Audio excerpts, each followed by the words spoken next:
Hey everybody, Pete Chito at the Meadville Tribune Sports Department, and it is time for episode 13 of Sideline Confidential, our podcast where me and two other guys from the sports department talk about all things sports, national, local, all that stuff. And those two other guys are Matt DiGiacomo, assistant sports editor. How are you today? I'm doing pretty good. Yes, and the other one is Jordan Hansgen, sports writer. How are you today as well? I'm good. Everybody's good. Everybody's not sick. Let's see. Not a whole lot of local stuff going on. We're kind of just, we're just kind of buried under the weight of the Winter Sports Guide, which is going to be out for anybody interested. It's going to be out on the 6th, which is opening day of basketball season. We're going to be talking about basketball. We're going to be doing wrestling. We're going to be doing swimming. Hockey's already going on, so we're not going to do them. Just they've been going on for months, so that's why they're not in the preview edition. But you were there tonight, weren't they? That was a close one. It sounded like, wasn't it, Jordan? Yeah. Pretty defensive game. I think Coach Jamie Plunkett was very happy the way that his team played against an undefeated team. Baldwin, they were playing tonight. Yeah, Baldwin is. They're up there with West Allegheny and all the other premier teams in Class 2A that Meadville's been struggling with, and Meadville gave them a run in this one. It was 1-1 throughout the game. Second period, both teams got a goal. Baldwin's was actually pretty weird. It was just they hacked away at the puck in front of the net and they jammed it home. And Meadville's was actually a really good play. Michael Mahoney got a rebound in front of the net and just sniped it. So Meadville went to overtime tied. I didn't realize there was even overtime. I was excited. That was the first time I saw what Pennsylvania high school hockey had in store for post-regulation. And it's 3 minutes of 3-on-3, which is always fun. Yeah. And then the shootout. And shootout was pretty riveting. Jordan McCurdy did what he did most of the game and made saves. It's just that. What do you have tonight? 40-something? 40. I 5? think it was 41. 41? Yeah. I think I had him for 42. 42. That's the number. Yeah. That was in your story. Yeah. Good couple games for the goalies the last couple games. Yeah. Right? I mean, I think credit to the defense though. McCurdy was saying that they did a good job clearing out the area in front of the net, and so he was able to see the Baldwin liked to go to the point, and he was able to see most of their point shots and make the save. Made it more routine looking than probably they were. And they had to work for that too, because I saw the guy was taking photos at the game, and Baldwin was big. Yeah. Like there was a certain line that they'd have out there. Every single player was bigger than Meadville's players, and so for them to clear those big dudes out, that was some good work by the defense today. Yeah, I thought Meadville really earned, I guess you would say, the point. And if they did manage, Baldwin did outshoot them and outchance them, but if Meadville did win that game, it would have been kind of like a steal. But they definitely earned the right to get either a point or even steal the game. It would have. They played really hard, and it was Baldwin won in the shootout. So 2-1, I guess was the technical final. Well, and I think their two games before Saturday. The last game they lost, I think 6-0. Before that, it was a 7-2 or something like that. And then, coming into this, Baldwin, I think the Elk on the line. They had 43 goals in their first. They were saying that they averaged 7 goals a game in the PIHL. So to hold them to 2 goals, one of them coming in the shootout is pretty impressive. That's coming off of a game against Medina on Saturday, in which Sam Coppola got his first start. The freshman goalie for Meadville. He made freshman goalie for Meadville made 17 saves and got his first career shutout in the 2-0 win. And then Andrew Derlink, who's Ryan Shuppelman got the winning goal. He scored the first goal. And then Andrew Derlink, a junior, got his first goal this season. So maybe the goalie play, obviously, Jamie was very excited about coming into the season. I think that's starting to come up huge. Yeah. And with Derlink, and I think a couple other guys scored here in 3 or 4 games ago. scored their first goals. I think we're starting to see some other guys kind of step into that offense. You're seeing guys like John Graysinger, Yeah. Mahoney, seeing guys like that step up and start to make a name for themselves in Meadville hockey, And that's going to be huge because they're going to have to score goals. Saw Nick France tonight. He was at the game. Yeah, it seemed like a few former players were back, for Thanksgiving, weekend. So they came to a hockey game. Okay, moving on. Where do you want to go next? I was at the Browns game. Mm-hmm. Okay. We can go to NFL. You can go that route. That was fun. I'm sorry, Matt. The Dolphins are sorry. I know they are. They're really bad. By design. If you say so, yeah. It was funny. Even during like the coin flip, you could see Fitzpatrick's face. Like, all right, let's get this over with. I think Fitzpatrick, though, in a weird way, I think he's having the time of his life because he can just play like really free. He just throws the ball up, and Fitzpatrick is a very fun watch. Because he's so like energetic and he's always trying to like make like the really cool plays. Mm-hmm. So I think in a weird way I think he's having the time of his life because if he's on a good team he's the backup and if he's on a bad team he can play and do what he wants to do. But Cleveland looks good. They look like a different team. There's still right issues. They're still sputtering once they get into the red zone, which I didn't like seeing. I think they could have. They did give up, 2 big series to the Dolphins after halftime. I don't know. There's still some. I don't think there's still. I saw some issues. It was a lopsided win. They scored 41, or something like that. 41-24. Yeah. But I think Baker's starting to regain some confidence, and he's starting to really make some good darts. I think the receivers are bringing him in. But again, this is against the Dolphins. You know what I mean? What kind of measuring stick is this? Right. Despite that, the Dolphins have 2 wins, which that's true. The Browns won against the Colts. Handled which is a good team. A Dolphins team that has 2 wins, beat the Colts. Just down south here, the Steelers struggled with a winless Cincinnati team. So I think as a Browns fan, you'll take it. Okay. Yeah. But there was some other things about that game. They looked good without Garrett. Yeah. In there they played well enough and on defense. They get Ogunjobi back tomorrow or this week against the Steelers. That'll help against the running game. Hopefully. It looks like Olivia Vernon could be back as well, which will help because he's a defensive end. He'll help take some of that pressure off of losing Garrett. But I think the late in the game when they were kicking field goals, I think that was by design. I don't think they were trying to. I think they were just trying to run some clock off. Maybe, and then because they did score again late. They scored a touchdown late. So. And you saw a lot of free Myles Garrett T-shirts, and there was some. Did you see the? We want Miles chants, and Mason's a racist chants, and so a lot. There was some vindictiveness on the part of the fans about the whole situation. There, they made their displeasure known about the situation. Did you see the Mason Rudolph piñata? No, I missed it. Yeah, they were hitting those football helmets. Yeah, so they blindfolded a fan, and he gets the Steelers helmet, and he has to try to whack the Mason Rudolph piñata. No, I missed this bit. I don't know how I feel. You give a team a little success. Next thing you know. The Browns are gonna, they're gonna beat that into the ground. Browns game. Yeah. It was fun day. There was some other good news for the Browns. I don't know how many people heard this, but I checking out different ESPN and stuff like this, and many of the insiders, guys with much more bigger connections than any of us have said that it looks like the NFL really wants to end the Myles Garrett suspension after this season.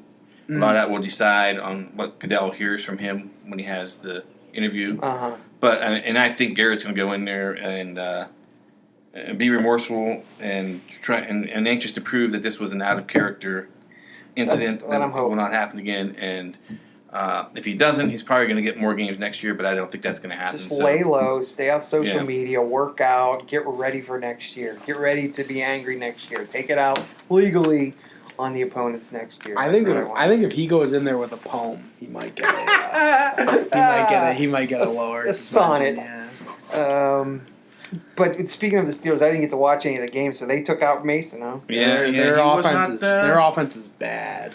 Well, I mean, they are missing people. Yeah, they're decimated. But still, like, I mean, a good quarterback lifts his team, when the offense has got some issues. And, I mean, it's hard to ask it from the backups, I know, but you did draft that guy in the 3rd round. He shouldn't be incompetent. No, he's not. Against the worst team in the NFL. No Schuster. No Connor. Still the Bengals. Pouncey, your best offensive, yeah. one of your best offensive linemen's missing.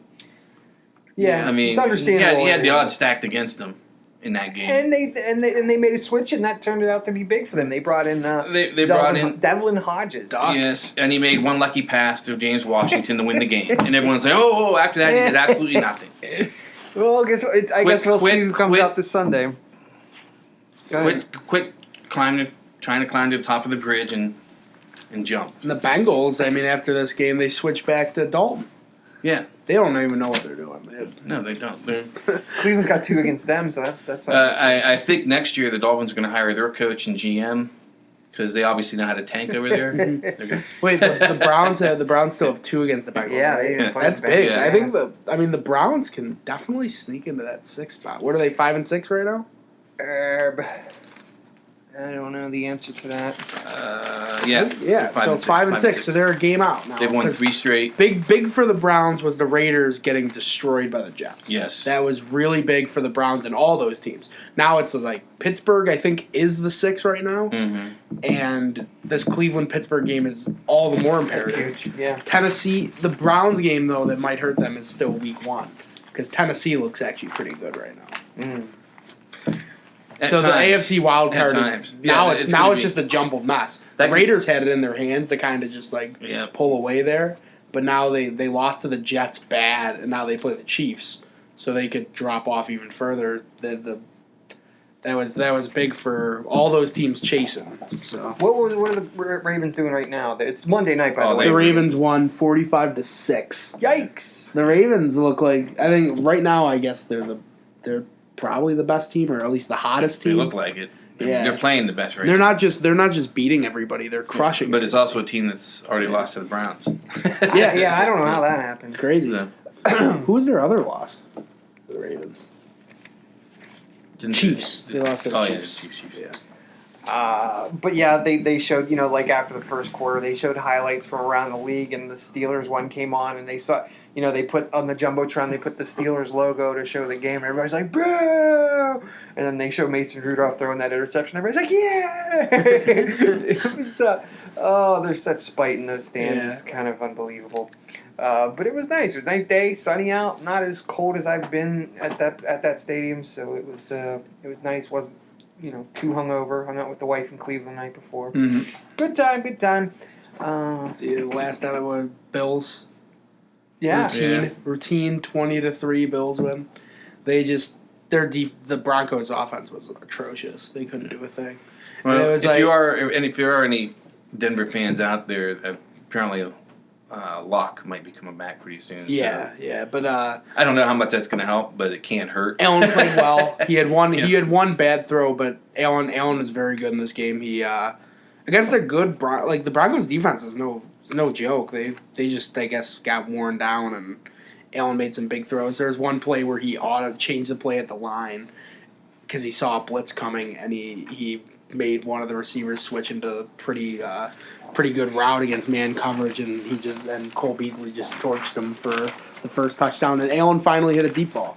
He has the worst deep ball accuracy in the league, and he had a 35-yard deep throw to the corner to John Brown. So promising stuff as the Bills head into the real bulk of their schedule. We'll know more about the Bills over the next month, where they play Dallas, Baltimore, Pittsburgh, and New England. So 8-3. It looks like they gave themselves a pretty good cushion in the AFC. They can just steal a couple in this tough stretch, and they'll be okay. You were talking about the Titans looking really good right now, but I would like to point out that they made that they played Jacksonville, and Jacksonville made Ryan Tannehill look like All-star.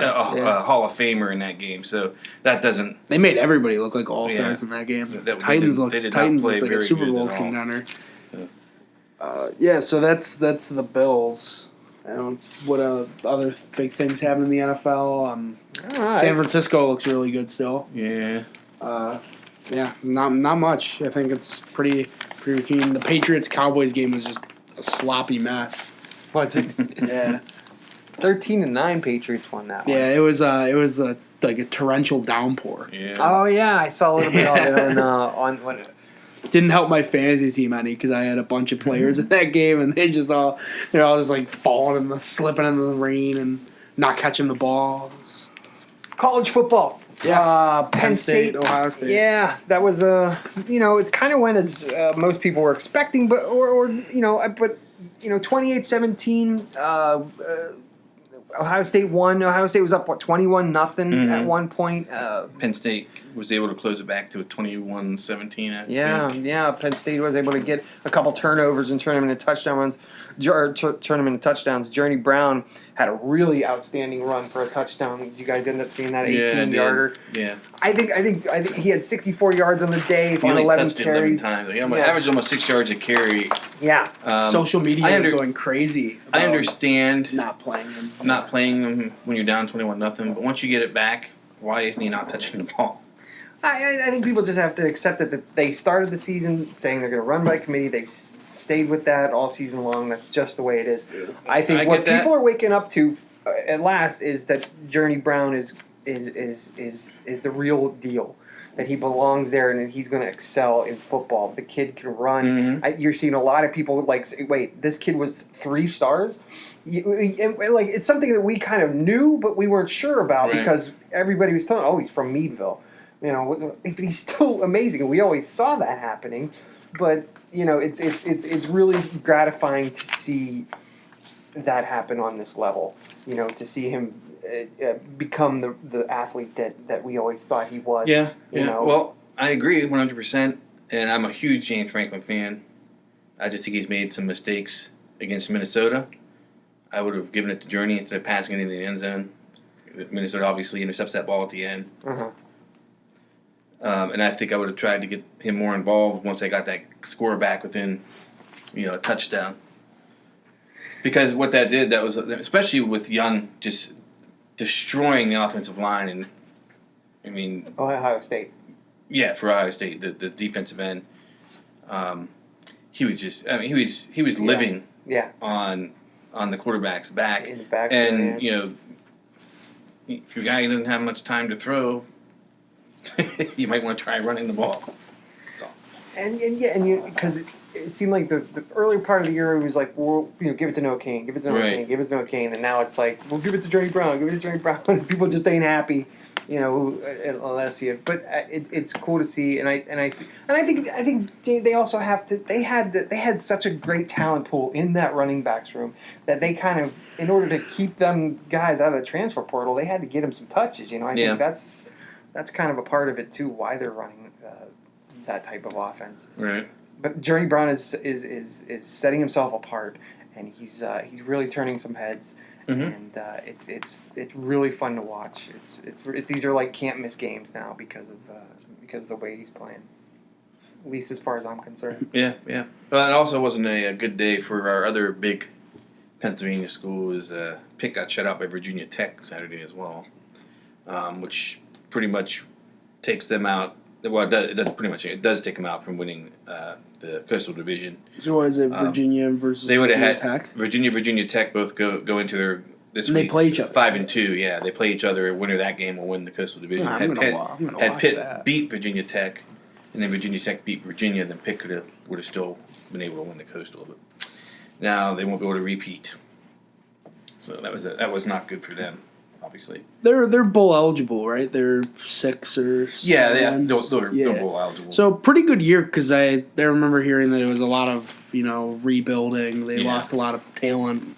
Still a pretty good year for them. Mm-hmm. I mean, good year for Penn State too. I know that their aspirations are so high, like they want to win, but it seems like Ohio State's just like a half step above, and I mean it's program building. Penn State's at this spot now. which is really a lot better than where they were 5 years ago. But they just got one extra jump that they need to get to. Them and Michigan, they're in that tier, and they just gotta find a way to get over the hump. Yeah.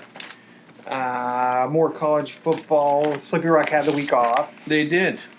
They're going to be playing Shepherd in the next round. Yes. Shepherd upset. Shepherd upset the second seed, Indiana. No, right. Number 4 seed. 4 seed. It was 4-5, so I don't know how much of an upset that really was. 31-27. Shepherd beat Indiana, so it'll be Shepherd versus Slippery Rock. They played already this season, didn't they?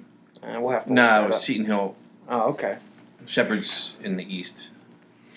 Any others? But even on a day off, even with the week off, Slippery Rock got some good news. I saw Henry Litwin was named PSAC, all PSAC at wide receiver.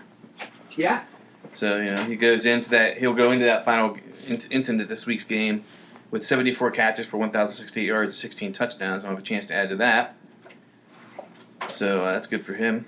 And then I also saw that in other PSAC news that Edinburgh let go of Wayne Bradford. Yeah, that's right. We'll be, a lot of that as the must-win now attitude trickles down from Division I to Division II.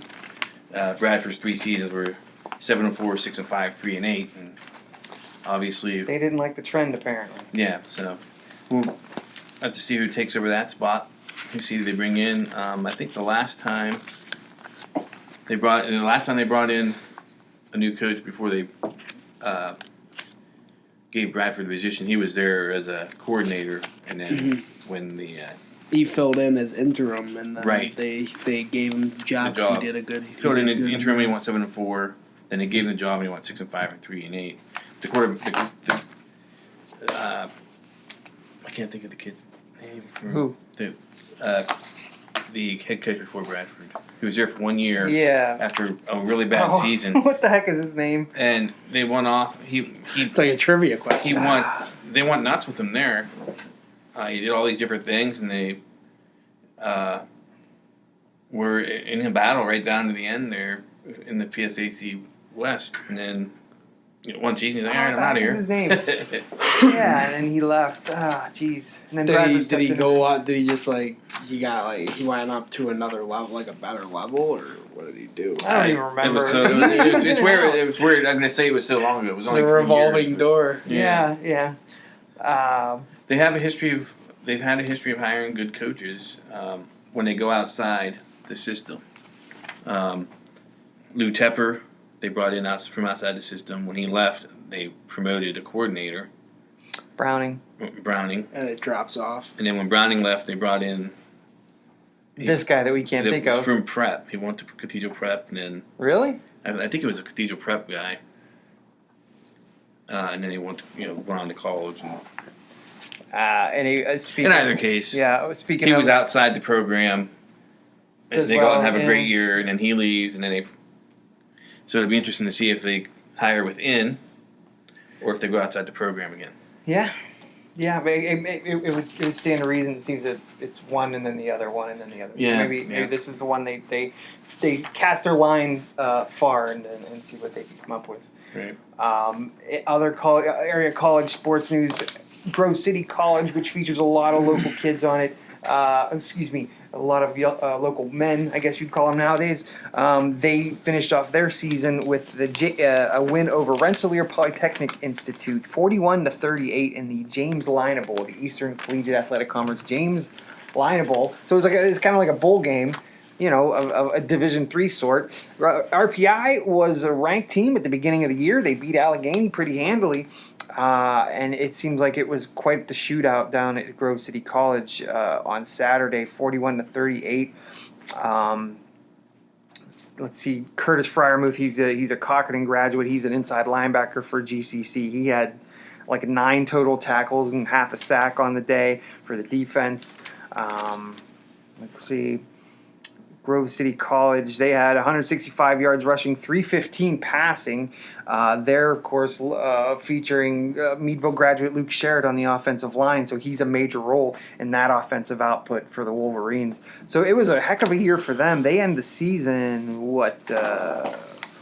9-2. So that's pretty outstanding. I don't think a lot of people saw that coming from Grove City College this year, but they put together a good season, and they had quite a few local kids helping them out along the way. There was another kid, I think Logan Shreve, is it, playing for them, and he was injured for much of the season, so he didn't get to play much. But he's going to be able to make his mark next season, along with his former teammate Curtis Freyermuth. And let me see, is Sherrod back, or was he a senior this year? Does anybody know the answer to that? Wesley, Clayton Parrish, West Middlesex kid, he's going to be in there next year. I don't know. Where you at, buddy?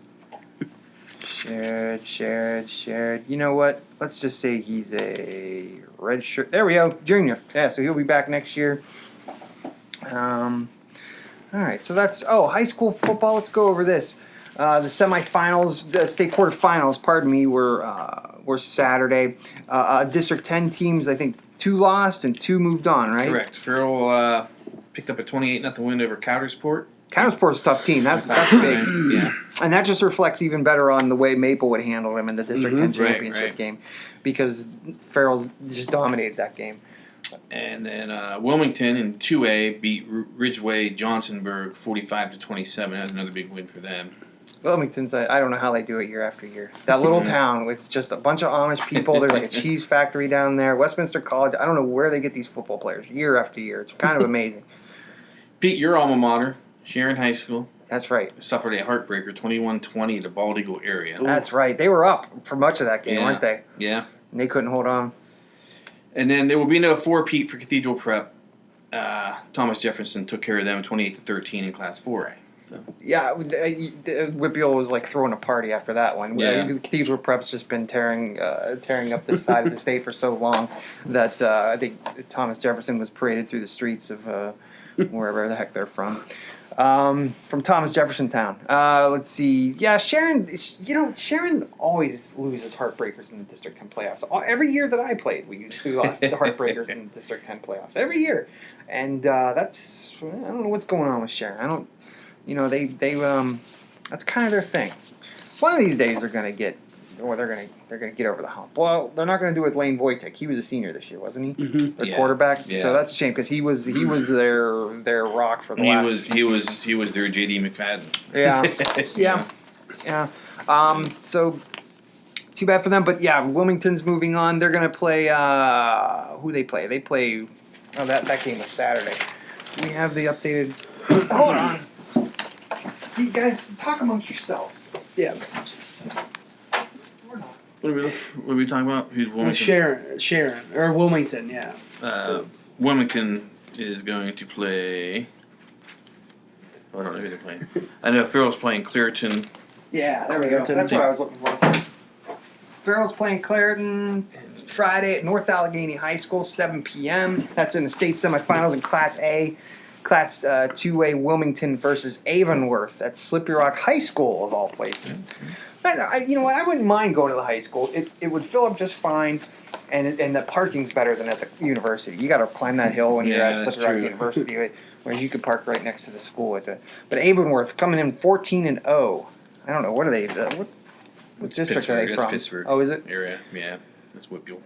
Oh yeah, that was in the the District 7 championship game. They must have beat Washington on Saturday. Yeah, I can't remember the score. I think they did it pretty handily too. So Avonworth looks pretty good, 14-0. Wilmington's going to be 12-0. Clareton's 11-2. Farrell's 12-2. Clareton Farrell. This is like that started out kind of touch and go last year. I remember there was a meeting in the middle of the field and the players were less than friendly to each other. But that's just that's football. They pop off. We'll see how it goes this year. When they're this late and they play each other often in these big games, it just breeds a little resentment, I would say. So that's Any other anything for high school? Yeah, for this area, yeah. There's a lot of teams that I barely even heard of before. Cedar Cliff Yeah. Cheltenham. I'm pretty sure they're from the UK. Well, Tamaqua. the always tough Southern Columbia won again. Southern Columbia destroyed Upper Dauphin, 63-22. This is another example of you want to talk about Wilmington, Southern Columbia. I looked them up on the map on Google Maps, and they're in the middle of absolutely nowhere, and yet they still have one of the best football programs in the entire state. I don't care what classification you're talking about. Southern Columbia is a beast year after year. Something's in the water. They've got the most football state championships in the history of the state, and they're not like a suburb of a big city or anything. And there was a point where they made the state final like 8 out of 10 years. It's crazy, and they're still doing it. I think they won the title last year. I think they beat Wilmington last year to win the state title. Might be right. Yeah. You know, I think they've won 7. I have the list on my thing. It's ridiculous. And it's not like it's a private school. You know, I've heard stories about how, you know, a program like that just attracts people to it. If you do have a young kid that's gonna, you know, there's definitely a thing with that. Is that if you say move to Pennsylvania and your kid is good at football, you look for house. But families look for houses that are in districts where their football playing son can succeed, and you know, but to do that, you still have to build. Yeah, you can't just. It's kind of merit based. It's kind of unfair. It is what it is. I guess. I'm not saying, but you hear stories. I'm not saying they're doing anything illegal out there. No, I don't even think that is illegal. I think it's just, you know, part and parcel to high school sports. Yeah. And they just keep getting drawn to town, and here we go. And this is why. Well, the other thing with Southern Columbia, and they do this in Berwick, some of the bigger football schools in those areas, they run their little gritters differently. They don't have all your 6th and 7th graders going up against just kids in the area. They have travel teams. They travel to face these teams along the way. Oh, really? Yeah. It's like travel hockey. So they're not just seeing their teammates, you know, or guys that are going to be their teammates several years down the line. They're seeing guys they're going to see across the field, you know, when they're freshmen, sophomores. So I think that makes you better as well. Yeah. Yeah, so that's Southern Columbia. 4-1. I mean, you don't see any. Well, no, Jersey Shore's still in the playoffs. They're another District 4 team. Let's see. I don't see anybody else in the semifinals that's from District 4. So, you know, maybe they're just hoovering up all the. Oh, Montoursville. I spoke too soon. Well, they were playing Wyoming in the. No, I guess are they in the? Nope, Wyoming beat Montoursville. All right, so that's high school football. What else is going on right now? Yeah, I guess hockey and NBA and NBA. Hockey. Yeah, I saw the Cavs. Oh yeah, that was fun. That was fun. A good game. Yeah, it was. I was sad because I wanted to see Kevin Love, but he was in a turtleneck and a suit. You got to see him. I got to see him a little bit, and all the Cavs fans went crazy. I think they do a similar thing to the Browns. They showed the. To get a guy to miss a free throw, they show like the Steelers logo. Oh really? Yeah, they just like put it on the big jumbotron, and it's just the big Sears logo, and everybody's like, "Oh!" and then they for another one they put up Michigan, and everybody's like, "Oh!" And then when they got a lot of enemies instead of a random moment during a timeout, they put on Ohio State, and everybody went crazy. And I'm like, does everyone in Cleveland like Ohio State? Kinda. Don't some people like Ohio U? No. Or like Akron? No. Or Cleveland State? No, I saw a sign they were offering like Cleveland State basketball tickets for like $6. Yeah, I guess that's like Pennsylvania, you know. A lot of Penn State fans, you know, people just repping the state and stuff. So. Right. New York, we don't really have that. Syracuse. Yeah, the Cleveland won that game, correct? Yeah. Jordan Clarkson was awesome. He was just hitting 3 after 3.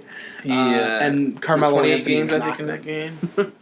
Carmelo. I think the Cavs won lost tonight. So. It was kind of funny. It was one of those vintage Carmelo Anthony bad games where he's just open a lot. And He just misses every shot. But it was just you'll never stop Carmelo Anthony from taking shots. He's just gonna keep shooting. Never. Carmelo Anthony has never seen a shot he didn't like. Yeah, he had a big game today, I guess. Which is, my friends were texting me and they were saying, "Man, wouldn't it have been great if Melo played that way when we saw him." As I said, I was in Cleveland on Saturday night, and we were bar hopping, me and my wife, in like the Ohio City area, and we go into this bar. I can't remember. It's Bad Tom Smith or something like that. It was this brewery, and they have a few TVs. And I'm like, hey, can we get the Cavs game on one of these? That TV right there. And they were like, oh, I'm sorry, those people just asked to watch this. Apparently, there's Arizona State fans who wanted to watch the Arizona State, and they were like legit. Like, how are these Arizona State fans of all places in Cleveland? That's kind of cool. Yeah. So, I couldn't watch the Cavs game. I saw a little bit of the first half, and then I saw like the last 3-4 minutes. You would think that in Cleveland, you would think that they would have a TV designated for the Cavs. I could have left that bar, looked across the river, and could have seen whatever it's called now, Rocket Mortgage Arena or whatever now. I could see it, but I couldn't watch the damn game at that bar because Arizona State fans in the house for some reason. That ended up being a really good game, though.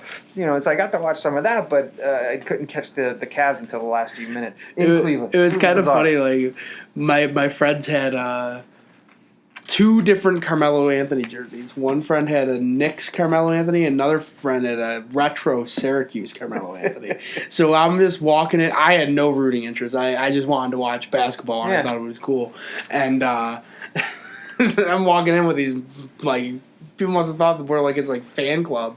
The Carmelo Anthony fan club strolling into the arena. Cavs Arena is really nice. Yeah. I was really impressed. That was the first time I've been there. Oh, really? Yeah, they call it the Humongotron, I think it is. Oh, is that right? It's kind of like the Dallas Cowboys thing, just like a little bit smaller, where it's just a screen that's just the size of the court. They didn't have that the last time I was there. I haven't been there in quite a while. I think it's the LeBron money came in, and they're like, let's spend it on the Humongotron. Let's spend it on players, man. So that's So NBA, that was a rare win for them. What are they now? That snapped a 6-game losing streak. 5-11, I think. Of course, they're 5-12 now. I believe they lost tonight. Yeah. Oh, good. So. They lost again. Yeah. Back in the gutter. NHL Pens after they got beat 2 games in overtime to the New York Islanders. I think they've won 2 straight since then, 2 or 3. Yeah. They lost to the Islanders in overtime. Then they lost to the Rangers in overtime, and then they beat the New Jersey Devils like 5-2 or something like that. Yeah, I mean losing to the Islanders is not an issue right now. It seems like everybody loses to the Islanders. They're the hottest team in the NHL right now. And then tonight they beat the Flames in overtime, so that gets them 30 points.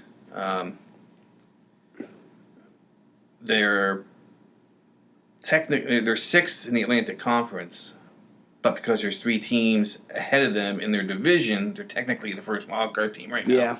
So it's still so early. It seems like it's still just a big jumbled pile. Yeah. But it seems like the Penguins have righted the ship, and it's amazing. That they seem to right the ship for 3 or 4 games, and then you're like, what happened to them? Where'd the team go? But it drives me crazy that the Sabres can be pretty much a vision of health, and they still never win. The Penguins can lose Sidney Crosby and still win. I don't understand hockey. I just won't. I'll never get it. But I'll keep cheering and I'll keep watching them lose. Well, there's how many people do they cycle throughout the course of the game? 15 or something like that. 16 counting the. It's the sport that the star means the least, but also like the stars are also so much better than the average player. Yeah, it's really strange because like in what other sport do the best player? Probably baseball, right? Like the best players don't get to make like the best hockey player plays under less than half the game. Yeah, other than baseball, you're right. Yeah, baseball probably is even less. Yeah, because they don't unless they're a pitcher. You don't do anything unless the ball's hit to you, or you. Yeah, but you're still out there on the field, unlike right. But I mean, in hockey, there's a baseball. I say this a lot. Baseball is funny to me because there's a chance that the best player in the world could do nothing in a game. Yep. Yeah. He could stand there at the plate and not swing the entire game, and the ball can never get hit to him. And it's just like he didn't do anything, and the team could still win. You cannot get away with that in any other sport.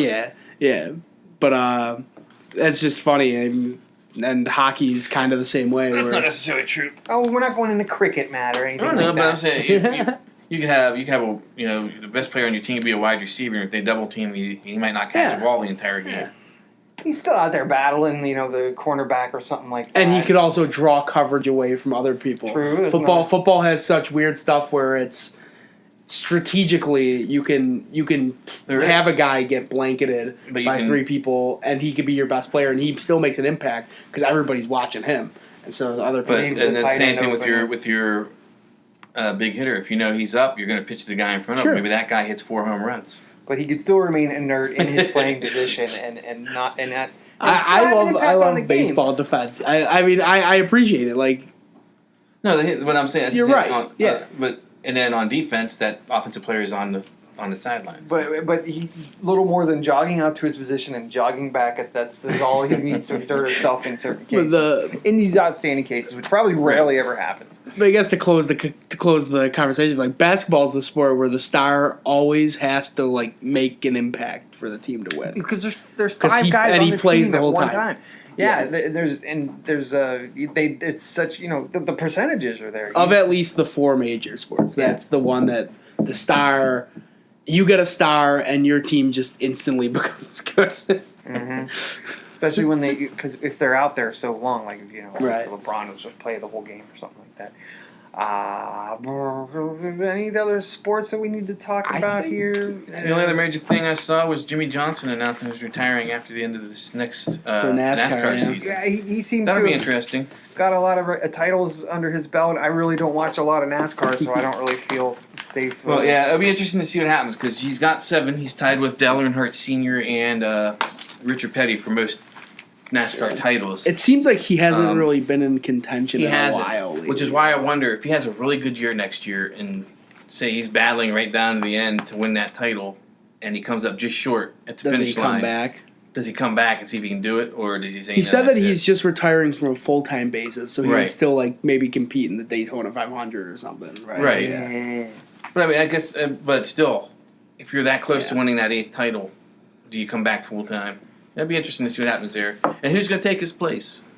I know Hendricks Motorsports has already brought up most of their young guys because Gordon's retired recently, and Earnhardt Jr. retired recently. And now you got Jimmy Johnson retiring. I mean, those are some big names to lose in a short amount of time. So it'll be interesting to see how they replace him if he does call it an end. And then it also will be interesting to see if he gets that close to an 8th title if he comes back and tries one more run. Yeah, I wish I knew more about the NASCAR pipeline. It's just like a sport that my grandfather would watch, and I'd maybe watch Daytona 500, but I don't really know too much about it. It was never on my television growing up. I don't know. I watch it sometimes just to have something noisy on the television. Daytona 500 is always interesting. I'll keep tabs on it. Sometimes even now that it's sports gambling, maybe place a little bet on or something. But yeah, there's something I didn't think I'd ever see. There's something I didn't think I'd ever see. Apparently, Toronto won tonight 101-96 over the Sixers, and they held Joel Embiid to 0 points for the first time in his career. Yeah, oh, wow. I saw that stat line. It was 0 for 11, 0 for 4 from 3, and 0 for 3 from the free throw line. Yeah. Before we head out, shout out to some fall All-Stars that just got released lately. Girls volleyball, Maggie Thomas was a co-player of the year in Region 2 along with Corey's Meg Goodsill. Natalie Frankie of Union City won the Region 3 Player of the Year. Cassidy Snyder from Cash was Region 4 Player of the Year. She was joined on the first team by a lot of teammates. Taylor Kersnick, Cassidy Snyder, Emily Bortnick, and that was it. Jamie Decker was second teamer. Meadville had a few kids on that team. Lucy Smith, Mia Sorensen, Alexis Holt. Jillian Decker was a second teamer. Region 3 was littered with local kids. I don't know that I'm going to go through all of them. Maplewood had several on Region 2. Let's see. Soccer was released just the other day. Cambridge Springs, who won Region 3 this year, they were pretty well Region 4 this year. Matt's correct. No, they had four Region players. 3. Okay, so Stop with the fingers. It's Region 3 this year. They had 4 players on the first team. Madison Yonk, Ella Nicholson, Maggie Bramer, and the... Lexi Burdick. Yeah, Lexi Burdick. I almost called her the quarterback, but she's a cornerback.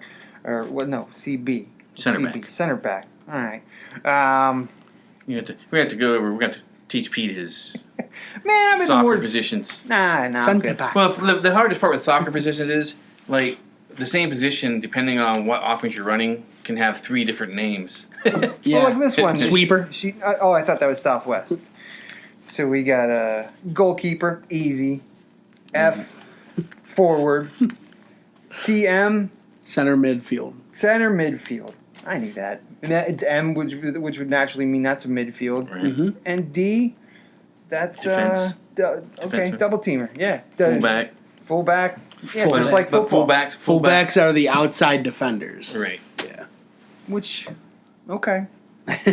But a sweeper can also be a center defender. You could also call. It You could just also call depends on how- fullback. You could also call a fullback a wingback. Right. That's what I said. Then that confuses it with a left forward, which could also be a left wing. Right. It's But Forward could be striker. so only one first teamer in the boys on Sagertown's Lance Bill. yeah. He was the only first teamer for the boys. Wild man. Wild man. All right, you guys got anything else? There were 2 Maplewood girls who made first team: Aubriana Phillips, and Jordan Plosky. Jordan Plosky. Region 3 first teams for Maplewood. Which is neat because they're such a small school, and yet they've been maintaining this girls program for quite a while. You know, where usually you have to what do you call it, co-op in sports like second. I don't want to say second tier sports, but you know what I'm saying. The not basketball, football, baseball, softball sports, volleyball. Yeah. But And also back to basketball. Turner Kurt had a career high on Saturday in a loss. He scored 21, I believe. Oh wow, Turner Kirk, Cambridge Springs grad, sophomore for Edinburgh. We had that wrong in the I don't headline. know why. I don't know. Right. Yeah, because he kind of played last year for them. Yeah. No, that was.